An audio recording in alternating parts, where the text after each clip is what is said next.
Hello, my name's Debbie Rodden and it's my pleasure to present this next session in our Small Business Big Impact program today. We're joined by Kate Burrows now of the Tender Training College, who'll be presenting a session on key strategies for winning new businesses locally through tendering. Kate Burrows is the founder and managing director of the Tender Training College and a proud Port Stephens resident. She founded the Tender Training College in 2017 and is passionate about helping people to improve their tendering skills and performance with high quality training. Kate has 20 years experience in responding to tenders and coaching business professionals through applying proven bid-winning strategies. She's helped clients win more than $25 billion in government tenders across Australia and New Zealand. This includes very large contracts like the Sydney Light Rail to the smallest of bids for sole traders and SMEs. She's applied her proven and structured tendering approach to empower hundreds of professionals to improve their bidding participation and tendering outcomes. Today, Kate will share with you strategies behind a successful tender, how to make the bidding process more efficient and effective, and importantly, how to potentially avoid costly mistakes. She'll discuss how to make the most of tendering opportunities and procurement policies available locally through Port Stephens Council and the Williamtown Defence Precinct. As this is a live session, Kate will make her presentation first and answer your questions via the chat function at the end of the presentation. This recording will be made available on this platform for another 3 months, should you wish to share with clients and colleagues who weren't able to join us today. This session is proudly sponsored by Port Stephens Council.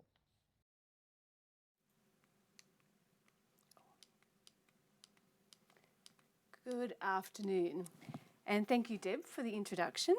And hello to those Port Stephens business owners and professionals who are out there today joining us. I'm delighted to be here. As Deb outlined, I'm the Managing Director and founder of the Tender Training College and proud Port Stephens resident. I'm also a member and Director of Business Port Stephens, one of the co-sponsors of the event today. A big thank you to all our sponsors for putting on such a fantastic event.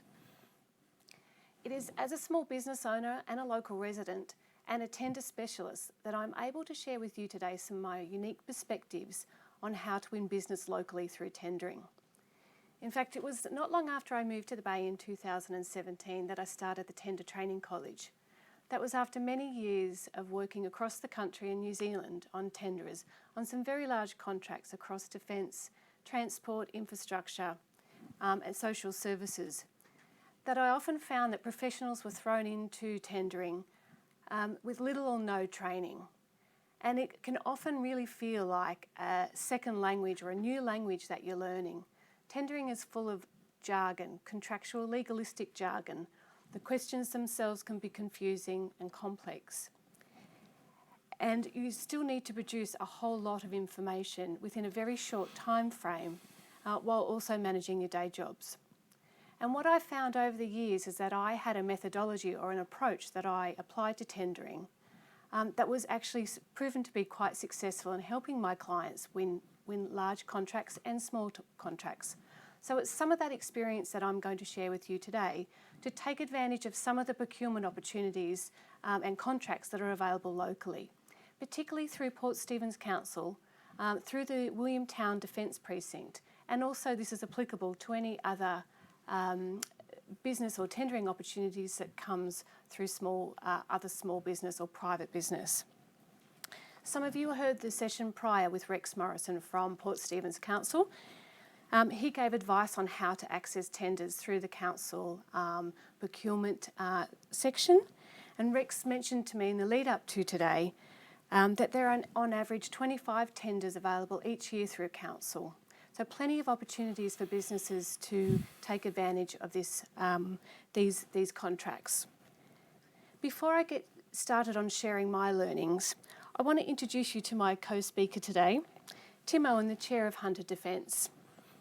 Hunter Defence is a collaborative task force focused on demonstrating the capability of Hunter Defence industry suppliers to government and subprime contractors, as well as, importantly, upskilling local SMEs to become defence ready. So Tim has gladly joined us today and he's going to share his experience on how Port Stephens businesses can take advantage of the tender and procurement opportunities that are available through the Williamtown precinct. So hand over to you, Tim. Thank you. Thanks, Kate, very much. Good afternoon, everybody. It's a pleasure to be here. I thought what I'd give you initially is a little bit of an overview of what we do in terms of what's called the Hunter Defence Task Force. I chair that force, and essentially it's made up of a collaboration of industry cooperatives here in our region. So HunterNet, the Business Chamber, Industry Capability Network, Australian Industry Group, Australian Industry Defence Network, as well as the university and the TAFE. So we form a group that essentially allows us to be able to work on behalf of defence industry players, be they small industry or some of the larger firms in this part of the world, to do two things really. We articulate to the government and to the major prime industry players within the defence space the value proposition of small and medium enterprises in our region, and importantly as well, when we talk to and we support the small and medium enterprises in our region, we provide them with an ability or some learning and some training to be able to let them compete as best as they possibly can to win those contracts. So I'm very, very happy to talk a little bit further on that as we move through the presentation today. Terrific. I think, Tim, it would be very handy before we started to give people an understanding of the opportunities that are coming up in terms of Sure. how they can access some of those tenders that are available through Hunter Defence and the various networks. Sure. The government has, in the last probably 2 to 3 months, articulated what's known as a force structure update. So for the industry players out there, you will have heard on the news that Morrison, the Prime Minister, as well as the Defence Minister, announced an additional $90 billion worth of equipment we are going to buy over the next decade. For obvious reasons, that is going to be huge in terms of contracting opportunities. Yes. So within our region, a significant amount of that will be spent not only at the RAF base at Williamtown, but in the broader precinct of the Hunter region. And coming back to the point that I made earlier, there's an opportunity for us to be able to give small and medium enterprises in this region some training and some readiness, if you like, online training for them to best prepare for everything from what we're going to talk about today with tendering, but also quality management systems, the cyber requirements, etc. So it will be an online course that begins at the end of November and will run through to about the March-April timeframe, hosted by us, the Hunter Defence Task Force, and that'll be a series that is basically going to be free to small and medium enterprises in our region, and they will get a great opportunity to experience exactly what you need to do to compete strongly in that defence tendering piece. Okay? And I think when we spoke previously, it's important to recognise that those opportunities are for small business across from very small to the quite larger SMEs, and that really that everybody should be considering the opportunities that are available through this particular precinct. And there is no doubt that, you know, as I said, on the way we've staged this online course is very much at the ab initio medium level as well as the larger businesses, as you say, Kate. Also, for businesses out there in Port Stephens, there is a website that Hunter Defence we host called the Hunter Defence website, obviously, but hunterdefence.org.au, and within that website there is it's called the ICN Gateway, and if people go onto that website you'll see that, and within that gateway we actually put down and articulate the major contracts that are coming out through the defence industry side of the world, but more broadly at a federal level, and then what cascades out of those in terms of smaller subcontracts. And so enterprises in our region can look critically to say, well, I make whatever, and I can compete to provide, you know, a subcontract to BAE or Lockheed Martin or Thales, one of those bigger industry players, or even directly to government. So there's a ready, available access to be able to see what is coming down the line in terms of tenders for industry. And what's the time frame in terms of notice that is for those tenders particularly? Well, it's hard to say, Kate. I mean, as they are released on what we call AusDefCon, as they are released by government, they immediately go on to the ICN Gateway, and then it depends then on the prime contractors to a large degree when they assess what they are going to need, particularly in terms of Australian industry content and opportunities for Australian business. Yes. Generally, it's about a month after the tender has been released that we get some sense of the subcontracting work that will come out of it. And being part of the Hunter Defence Group, then people can, I guess, stay in touch with other members and work out and probably, I guess, form relationships that helps them understand what some of those requirements are and what tenders are likely to come up in the future. Yeah, very much. And I think we as a region are very, very good at that cooperative sort of approach. So, Yes. you find the Hunter Business Chamber, the Hunter Nets of the world. Yes. Our task is very much, while some industry players may compete, we all do a lot better if we can cooperate where it's appropriate to do so. Yep. So, there's very, very good opportunity. And probably the most important thing to re-emphasise is, it's nearly another $9 billion a year on top of what we are currently buying. So that is a huge opportunity for Australian industry, and a significant amount of that has been dedicated and will be dedicated by government to support Australian industry and to grow our capability in this country. And I imagine, Tim, that has quite a lifespan in terms of when that money is being spent. So this will, probably be the next 5 years at least. Oh, yeah. It's a 10-year period. And then obviously what sits on top of that is not only do you buy the shiny new aircraft, it's the through-life support for another 25 to 30 years after that. So it is a real opportunity if businesses find that it is something that they would like to do and they can meet all the requirements, because there is no doubt defence tendering and defence contracting can be a little more complicated than it is in the commercial sector. And which I love the sound of your online courses and the training that Hunter Defence is setting up, because it sounds like it's very much geared towards helping businesses from the very beginning, so making sure they're tender ready and have those established relationships and the systems in place. By the time they actually get to the tender stage, they are, I guess, well established and well set up to take advantage of those opportunities. And very much so. And we are the only region in Australia that has this complete course. And while we don't physically teach the tendering, and clearly they would come to a business like yours to learn some of those skill sets, it gives, I think, industry a very broad view of what the requirements are to be able to compete successfully in the defence contracting space. Well, thank you, Tim, very much. Pleasure. I know that you'll jump in as we discuss a bit more about the tendering today. But certainly there's some fantastic opportunities available for local business, as we said, through the Williamtown Defence Precinct and also through local council, and also all the businesses that are subcontracting through federal government in the defence space. How do we actually win these tenders once we've found out how we access them? How do we best take advantage of the opportunities available to us and actually win the tenders? One of the things that I'd like to, I guess, point out today is that every tender that's released is very unique. And the federal government released in the previous financial year more than 78,000 contracts to tender. So that gives you an idea of the scale and the number of tenders that are put out there. So what I'm going to talk to you today are about the fundamental elements of what makes up a successful tender. But it's very important that you consider each tender in its own right, because they all have their unique requirements. So one of the first things I think that's particularly important once you are in the tendering space and you've received your tender is to really thoroughly read the document. And I know that sounds like an extremely obvious place to start, but it's one of the things that if you don't really do a thorough read of the document, you can end up tendering blindly.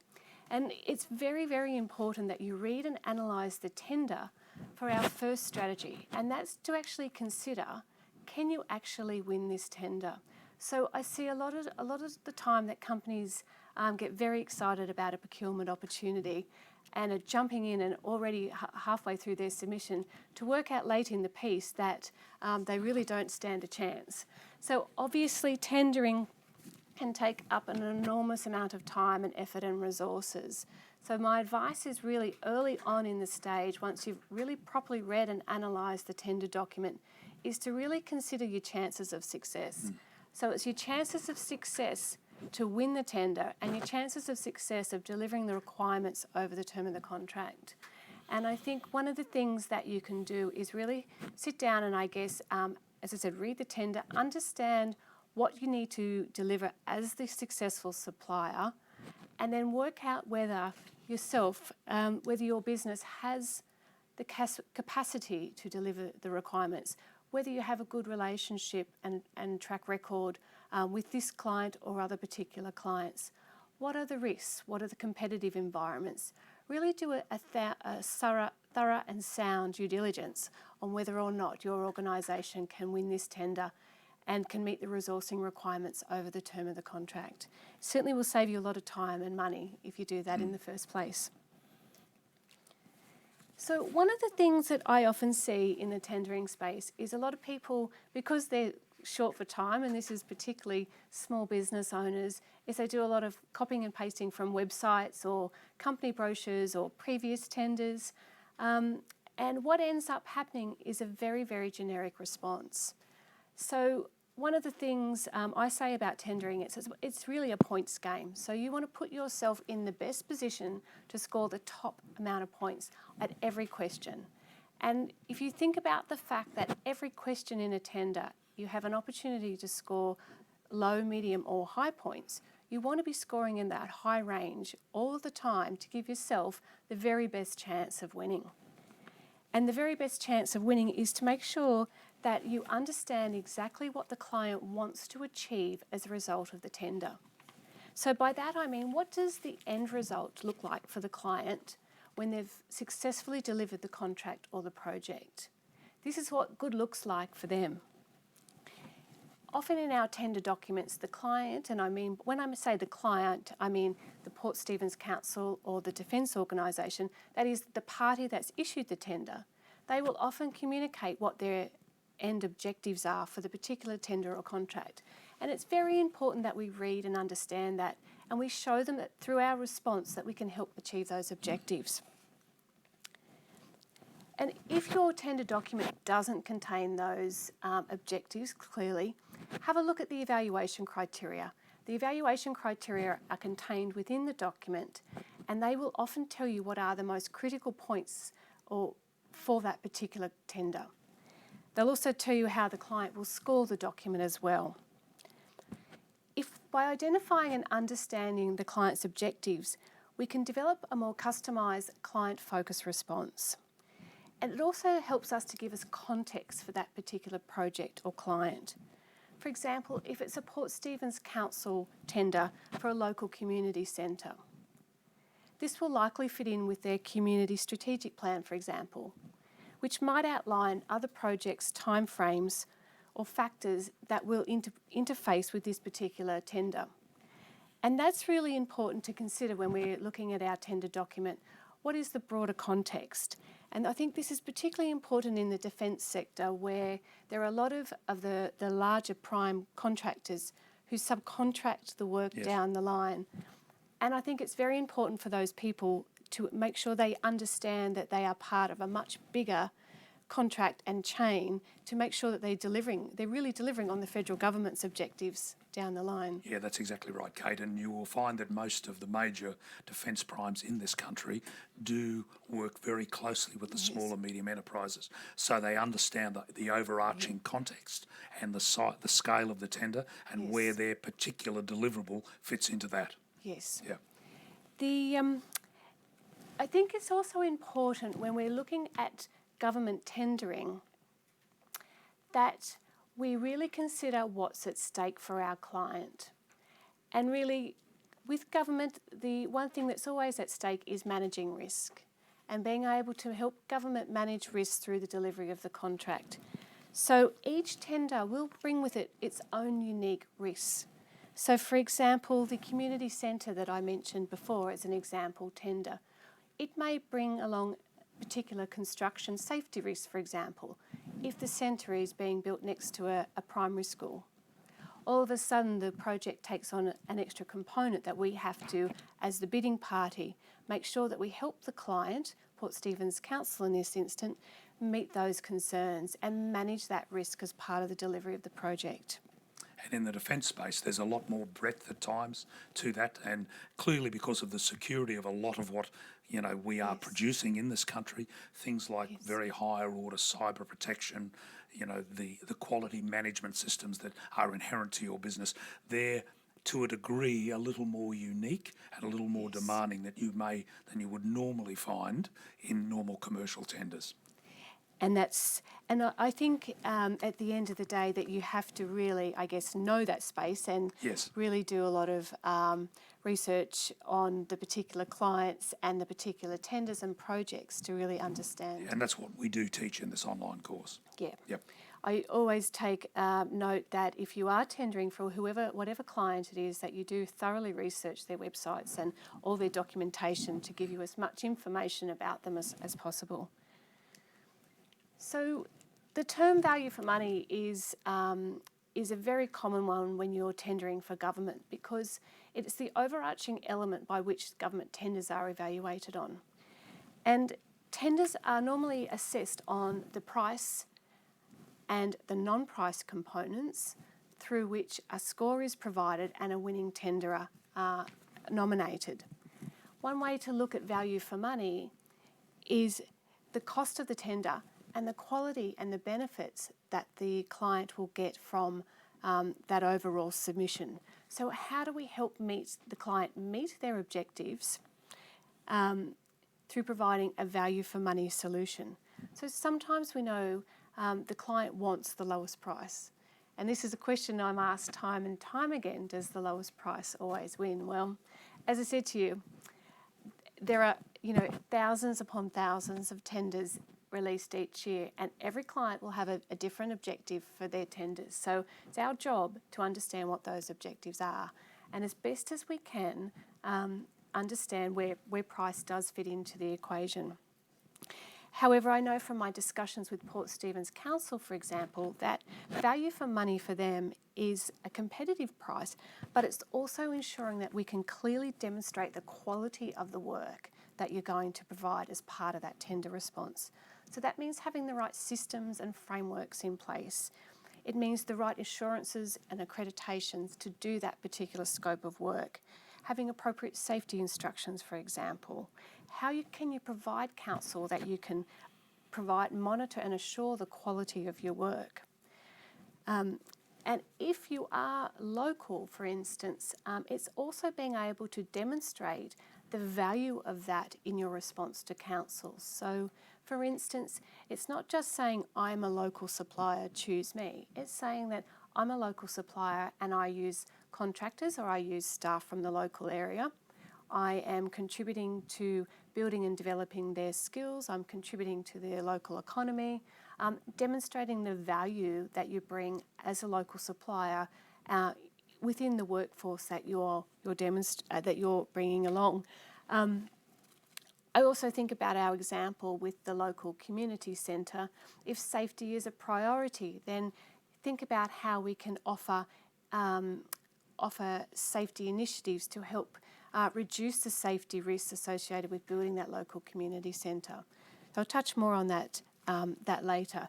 But while we're on the subject of tender evaluation, what is really, really important is that you make sure that you address the evaluation criteria in your response. So the next tip that I want to make sure that we get across today is compliance. And compliance is really, really important because tenders, I say, are a compliance and a sales and marketing document. But if you don't tick the boxes and cross the I's and dot the T's, or is it the other way around, then you may not even get your tender evaluated. So make sure you follow the rules of the tender. You include all of the mandatory information that's required. And importantly, you address the scope of works for the job that you're doing. So each tender will have a scope of works or requirements that are unique to that particular tender. Make sure you address those in your response. Otherwise, you'll never get through to the proper evaluation phase. The last tip, and I understand we're running out of time, so I am skipping through these quite quickly now, is really to answer the question. And I know that sort of, again, sounds very obvious, but it's amazing how many people go through and answer a document or answer questions without really thoroughly either directly answering the question or providing the evaluators with enough information to properly score their response. So one of the things I think is really important to remember is that the evaluators can only score what's written on the paper. They can't score what's in your head. They can't score what they don't know about your company and the way you do business. So really make sure you communicate that as clearly as possible and answer the question. Kate, we've got a couple of questions that have come in. Sure. I might just answer them quickly. Firstly, I've been asked to repeat again the website. It's hunterdefence.org.au, and that will go up on the chat box. And for all the businesses out there, I'm very happy for you to email me directly. It's tim.owen@hunternet.com.au. And there was a question as well in the defence space which said, do we give preference to Hunter Defence businesses? Well, of course, I do, obviously. Our role as a Hunter Defence Task Force is to ensure that we put the value proposition front and centre of Hunter Defence small and medium enterprises to the primes and to government. So rest assured, we are your face, if you like, and push Hunter Defence businesses as hard as we possibly can. And I know that certainly with Port Stephens Council that you clearly make sure that you reference that you're a local business as well. So there was another question around offering review service. Does my business offer a review service? Certainly we do. We feel that that's a really important way for people to grow their skills. So we provide a service where we review your tender against some of the criteria that I've outlined today, the fundamental elements, and that gives you an opportunity to improve your tender before it's submitted. Again, it's a really good way to upskill your own tendering skills and learn as you go. Because we know with tendering that it's a complex environment, and as I said, everyone's different. And as you start to go through the process of doing more tenders, you learn a little bit how to approach them, and they get easier as they go along, obviously. And you'll refine your process. But I think it's important for businesses that are starting out to really have a good look at some of the tenders, even as an example, through the council website or through the Hunter Defence, to get a bit of a sense of what it is that's required for them. That really gives them a good feel of what systems they need in place and frameworks to go forward and successfully tender. Yeah, very much so. Well, Tim, really great to have you here today. Thanks so much. Pleasure, Kate. Thank you for the opportunity. I really hope that our businesses out there take advantage of the opportunities that are available to them through the local procurement opportunities. So thank you for having it for us. Thank you. Thanks very much, Kate. That was a fantastic presentation. We appreciate your time contributing to the growth of small business in Port Stephens. If you have any additional questions for Kate, just pop over to the meeting hub and catch up with her at a time that suits. We'll see you in the next session. Thanks.